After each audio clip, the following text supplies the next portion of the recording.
So my name, as Matt said, is Phil Tottman. I'm one of the co-creators of the Book of Beasties mental wellness card game. Thank you for coming to see us here. It's their first event and it looks absolutely amazing, so well done to Tabletop Gaming Mag guys. It's amazing to see so many fantastic creators and players, fans all under one roof and making and playing and talking about the things that they love the most, because that's what makes them happy, which is the goal really, isn't it? To be happy no matter what. If only it was that easy. Sorry to get dark.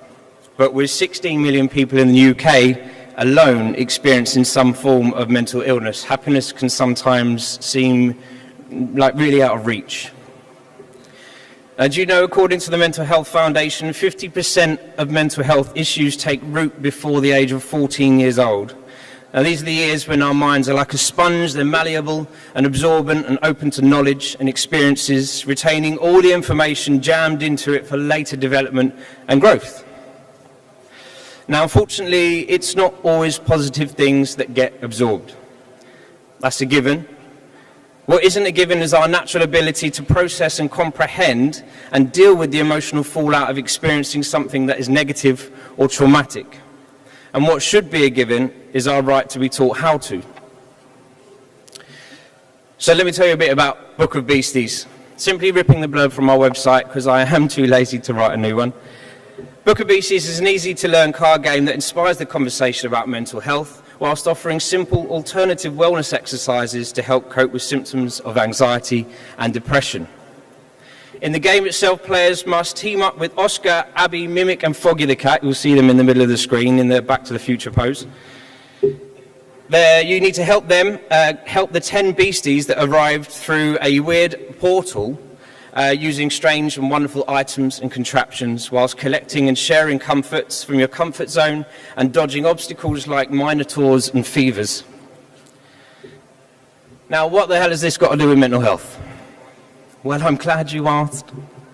Each beastie represents an emotion and a manifestation of anxiety and depression, and each item translates into a certain exercise or discussion. For example, one of our beasties, Populo, she's here on the screen, she's like a big, fluffy cloud. She's really smart, she's creative, she's fun, but she sometimes gets a really foggy mind and simply can't focus on anything at all, and this makes her feel really low. Now, I feel like this a lot of the time, and a lot of the kids that we work with have felt like this too. In fact, she's proved to be one of the most relatable characters in the whole game so far. So how do we help her? Well, in the game, we use something called the bellows. They're basically like things that you use to feed a fire, but we use it to help her as well. The bellows are used to puff clear air at Populo, and it helps clear her head. But what does this translate to? Well, simple breathing exercises. Breathe in for 4, breathe out for 8. And we do that with the kids, but believe it or not, breathing can be quite boring for children and in general. So we liven it up by introducing paper boat races to get that breathing going and make it a bit more memorable for the kids. And then if they're feeling like that, they can go, oh, paper boats, yeah, I need to breathe, because they connect.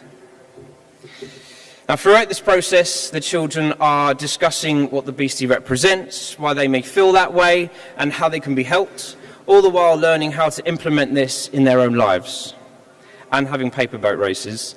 And we also write our worries on paper aeroplanes and throw them away, and we put our dreams in a balloon and let that go off, and it makes fart noises, which is funny. Basically, we're being as positive as possible, which really is the key to what we're doing. Now, we've been asked this a lot of times. We are not diagnosing anyone. It's not a diagnostic tool. We're not looking for anything wrong in anyone. This isn't just for special education needs or counsellors or psychologists. We are just taking into consideration that 10% of children worldwide suffer from a diagnosable mental health issue, and 75% of those children go undiagnosed. And on top of that, 100% of teachers and sort of educational people that we've worked with, that we've met, that we've spoken to, have said there needs to be something like this. There is nothing out there that deals with mental illness and mental health and mental wellness in the way that Book of Beasties does. There are other options out there, but they're really great, and they're tools that promote wellness using workbooks, detailed lesson plans and exercises, that kind of thing. But say, aside from us, there is very little that's as simple, relatable and effective at raising awareness, and something that's delivered via a gaming platform, which the kids love. Many people will likely and have rolled their eyes at me when I say something like that. Someone even laughed at me when I asked if there was any possibility of us getting endorsement for something like this. And just to add on to that, we got endorsement from psychologists quite recently, making it one of the only endorsed products of its kind in the whole world. So, to him. The fact of the matter is, if you're using an attractive to deliver a serious and possibly taboo-esque subject to a younger audience, they will almost certainly be more receptive. And we have seen this work firsthand. As I said, as soon as you mention something like games or gaming, many people will not really give it the light of day if you're tying it to something as serious as mental health education. But 70% of teachers worldwide use games on a daily basis during their learning process or during their teaching process. And 80% of learners said that they would be more receptive to learning if it was delivered via some form of gaming platform. And when I was at school, and I, like many others, was facing some new and confusing emotions, I was encouraged to man up and get on with it. This kept many of those worries bottled up to fester. And although I had a great education, although I was pretty rubbish at science, and a good family life, I was generally quite happy. Those worries stayed with me, and when they did rear their beastly head, once again, I just wasn't equipped to deal with it. I turned to alternative methods of medicating myself. I grew angry and distant. I lost people close to me. I lost people close to me and made terrible life choices, some of which directly resulted in me being technically homeless for a short period of time. And if it wasn't for the amazing support from my friends and family and my now wife, who's at the stand, making her do my job, goodness knows where I'd be now. If my school, like so many others back then, was better prepared to help children with such concerns, it's my belief that a situation like I found myself in could have been avoided. Now, don't get me wrong, in this case, as in many other cases, it isn't really the school's fault. Although today the focus on mental health is increasing, the budget for such things just isn't there. Budget cuts hit an all-time £2.8 billion high in 2015, which impacts 91% of schools in this country. The minimal budget they do have tends to go towards ways of bettering a student's grades and in turn increasing the school's grade point average, which is absolutely fine, but with the increased pressure on the student, there is also an increased risk of what can only really be described as crashing. And when it does happen, where's the budget and support for when that happens? Researchers found that in 2016, suicide rates amongst young students in the UK rose by 56%. I'm not saying that this is the destiny of every student that struggles at school or that every child that doesn't play a game to deal with their mental health, but I am saying, why risk it? The magic of gaming, as I'm sure everyone here will know, is that the possibilities are endless and the universes are limitless. And we can do literally anything we want inside even just a little card game. They can offer escape while simultaneously helping cope with problems you're escaping from, provide relaxation whilst engaging the brain. They can teach, they can guide, and they can offer hope. The Book of Beasties has a core ambition to start the conversation about mental health, normalise the subject amongst young people, and raise awareness that the struggle is always there, but it's not stronger than us. Half the battle is talking. The other half, especially in the past, was getting someone to listen. We recently took Book of Beasties to a school local to us for a 7-week trial with a select group of year 5 and 6 students. We spent an hour with each group, one time per week, getting to know them. We played the game, we talked, and most importantly, we listened. And throughout the week, their mood and attitudes changed before our eyes. It worked more than we could ever have hoped, which shows how receptive children can really be to something like this. In fact, the improved moods and attention span of a child with ADHD and one with autism was noted by the school.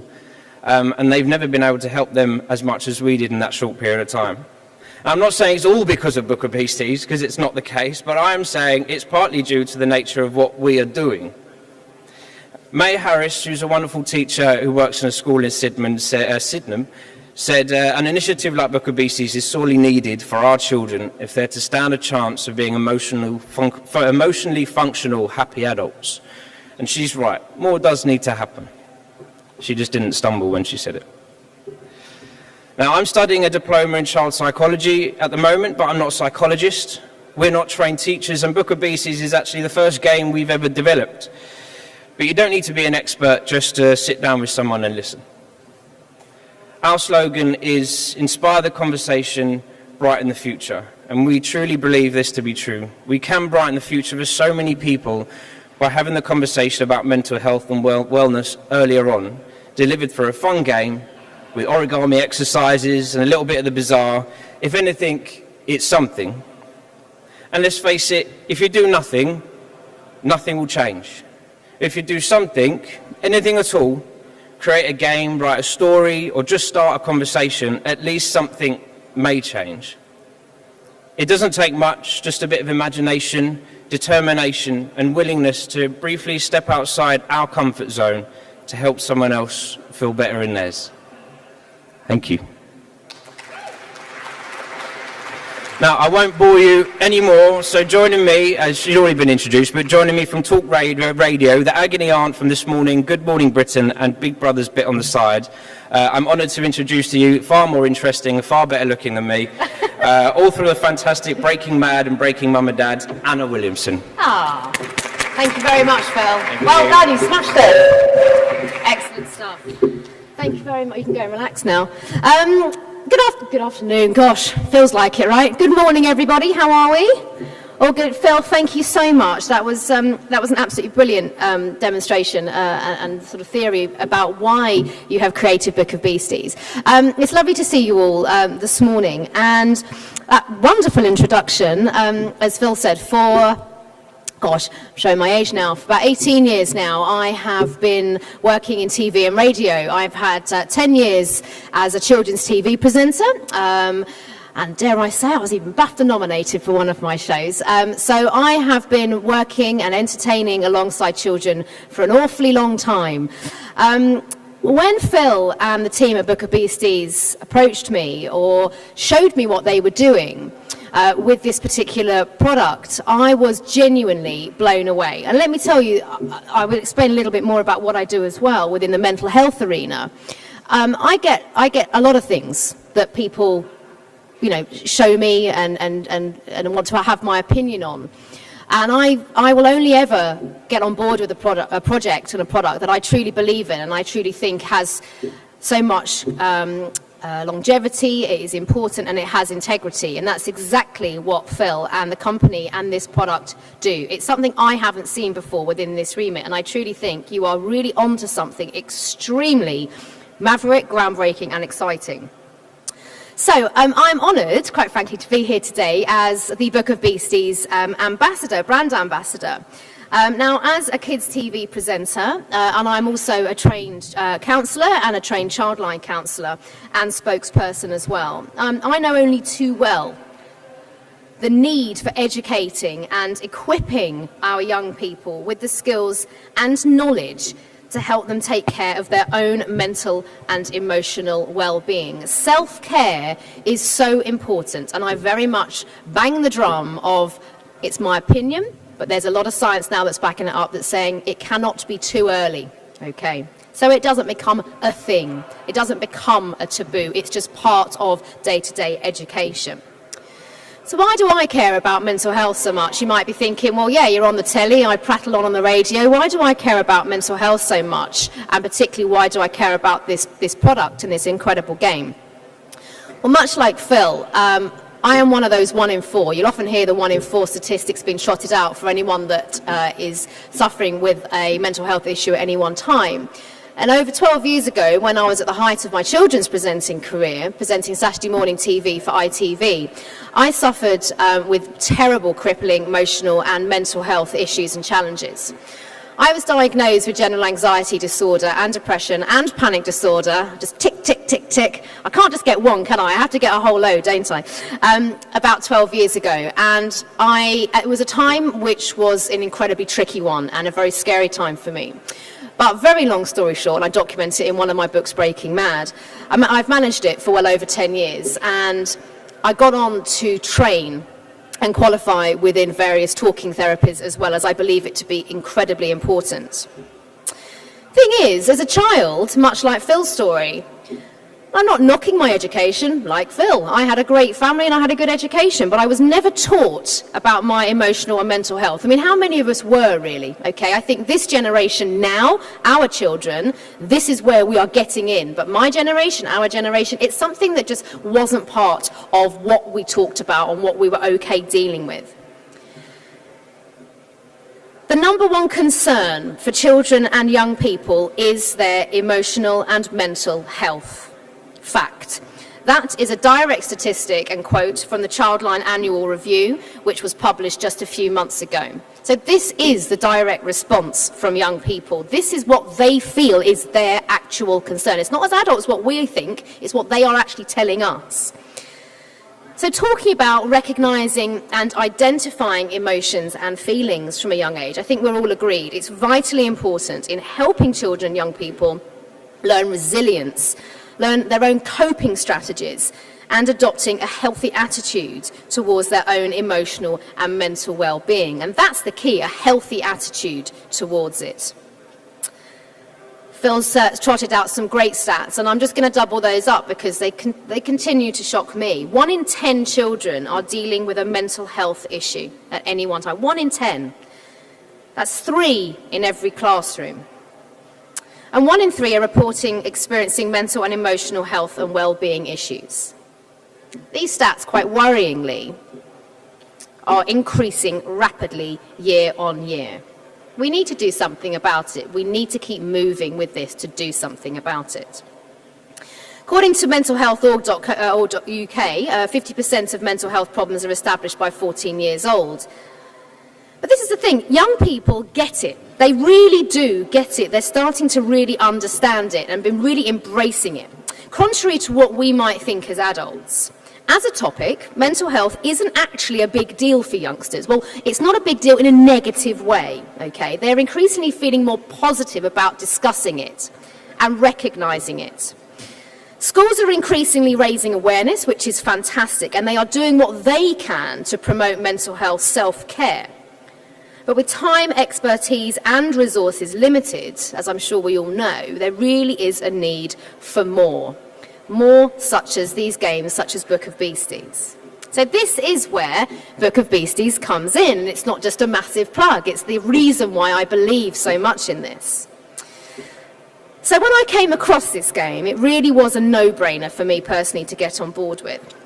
It really is quite unique to anything that I've personally seen in this space, and I don't know if any of you are aware of the annual Toy Fair, which is the exhibition every single January for all the global toy distributors and manufacturers to come together, show everyone their wares and what is coming out for the next Christmas, and show and know exactly what is coming out and why it's going to be there. So it's pretty safe to say I have seen most things on the market, anything that's really going to capture an audience. I haven't seen anything like this. Not like this, and this is why I think well done to Phil and the team, because I really think you're onto something. It's inventive, it's beautifully designed, it embraces and promotes imagination, and it subtly promotes self-awareness and peer-to-peer awareness, and that's also key with children, in an all-packaged way in a fun gaming environment. Let's be honest, right, kids love games. We love games, it's the reason why we're all here today, right? We all love games. But kids are also extremely receptive to information and what has been asked of them as well. Games are widely used in children's therapy. It helps to facilitate rapport, it allows a chance to explore and express any difficulties, and it helps to develop a sense of control and promote adaptive skills such as self-regulation. Now, many teens I speak with ask why they weren't taught more about their mental health at an earlier age. And I've recently done focus groups for my next book, which is coming out in March, which is very much aimed at that core 10 to 15-year-old audience. And I've done a lot of focus groups. And they've all expressed that. Miss, why weren't we taught this earlier? And I've said to them, would you have listened to it? Would you have been okay to have taken in that information earlier on self-care? Absolutely. Miss, it's not a thing. We all get it, but we need to know how to identify it. So teens are telling me that at 7, 8, 9 years old, they wanted to have something like Book of Beasties. By the way, if anyone's at the doorways, do come and sit down. Do come and join us. They feel it would have helped them so much more to have been more clued up, resilient and knowledgeable about how to look after themselves from a much younger age, to recognise their emotional and mental health, to recognise any niggles or worries, and crucially, to know how to deal with them, and then work out where or who to go to for help. And that's exactly what Book of Beasties helps to facilitate as well. It is opening up in a very subtle way that conversation. Teaching important topics like mental and emotional health, it can be tricky, okay? It can be tricky in knowing how to get the tone and the content right. It can be very sensitive, obviously. It can also be a bit boring and laborious, to be honest, it can be. So getting key messages and information across is in an easy to understand and fun way really is an absolute gift, and Book of Beasties offers that with this interactive gameplay. Like I say, in a way I have not seen represented or invented yet. You need to hold on to that tight, Phil. No one else needs to be nicking this from you. Now, children often find it easier and safer to explore their thoughts, feelings and behaviours in a more detached way, and I say that from my therapy point of view. Imagination is a very powerful tool for young people. It is for everybody, actually, but particularly young people who aren't perhaps developed enough emotionally and mentally to be able to confront certain issues. So Book of Beasties enables the player to tap into this by allowing the players to play around with the characters, to adopt favourites and explore feelings of empathy, sympathy and any preconceptions from a safe and removed vantage point, and that is the key. It subtly and cleverly threads important messages, self-care and empathy throughout its gameplay, allowing the players to develop understanding of themselves and others in a completely hypothetical, fantasy-based environment. And I mean, who doesn't love that? It is my opinion and belief that we can start educating kids on mental health in an age-appropriate way soon enough. We can't start educating kids on a mental health in an age-appropriate way soon enough. Using the art of tabletop and digital gaming, Book of Beasties has positioned itself in a currently underrepresented space, and yet one which really does need some serious attention. Teaching key topics such as mental health through the medium of a game is not only worthy and fun, it's highly necessary and needed in order to give this generation and the next the best possible chance to take care and control of their own well-being and that of others around them, and hopefully massively decrease the numbers of youngsters that are currently needing serious professional help and intervention. Like Phil says, this isn't a cure, it isn't a diagnosis, but it's there to help support and hopefully to ensure that no child even needs to go any further down that line of needing any professional intervention. Promoting emotional and mental health resilience from school age is vitally important in helping our kids understand their own feelings and emotions, identifying how and why they might manifest, and what to do about them. So Book of Beasties offers the perfect, subtle, fun teaching aid through the unique tool of gaming, and I have to say I'm super thrilled to be part of this very exciting adventure. So I want to say thanks once again for having me on board. I think you can tell I completely believe in this. It's very exciting. If you haven't come over to the stand already, please do. It's kind of straight out the doors. G31, it's a G31, yeah? Do you have product available today? We have product available, but I know that the team will be, and I will be hanging around as well, be really keen for any of your feedback, any of your questions. In fact, if anyone does have any burning questions now, does anyone feel like asking a question? Or is everyone, oh, there's a question here, thank you. So we'll get Phil up as well. Phil, get up here. Don't leave me hanging, buddy. Thanks. Hi.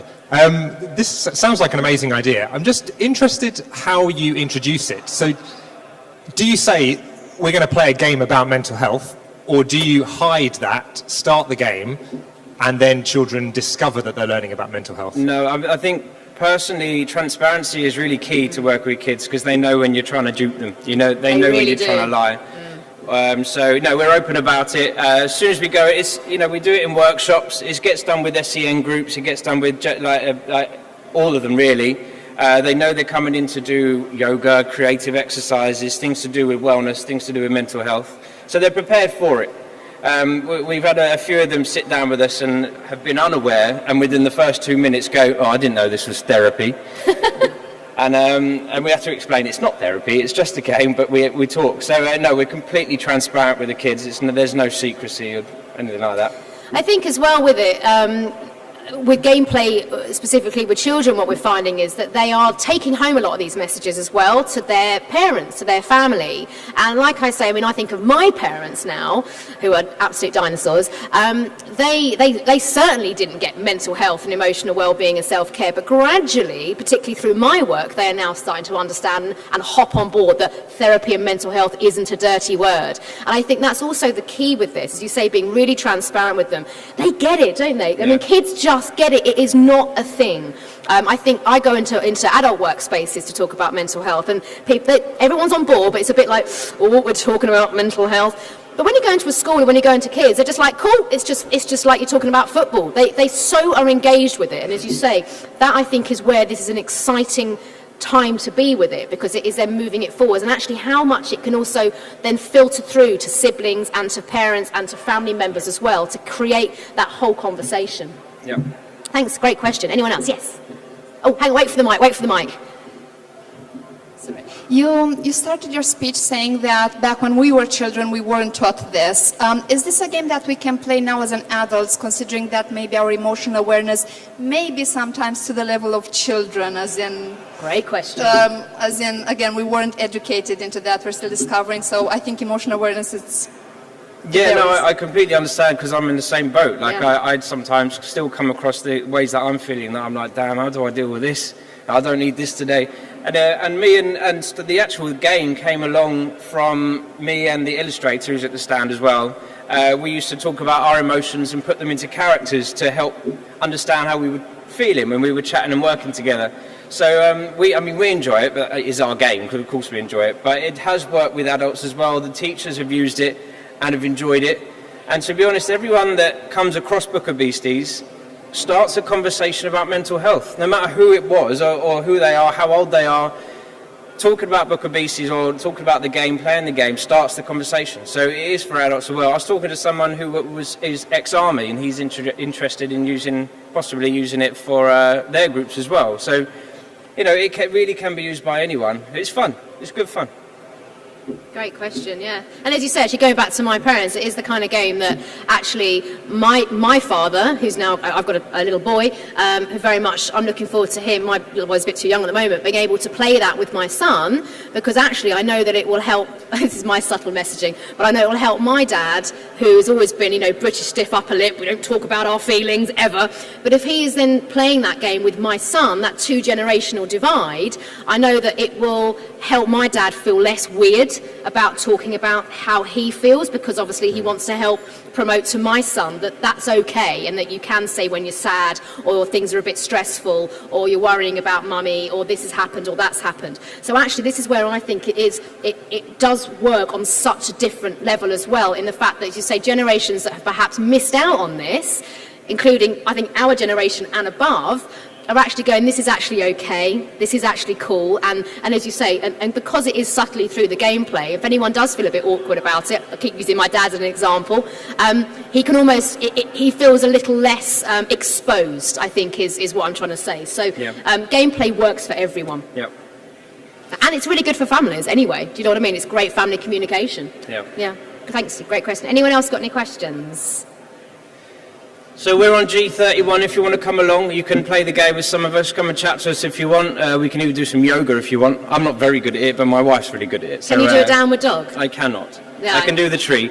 But yeah, come and see us if you want. We're launching today, and also we're on Kickstarter to raise a bit of funding to help us reach more schools. If you fancy popping on Kickstarter and having a look. Otherwise, thank you very much. Thank you.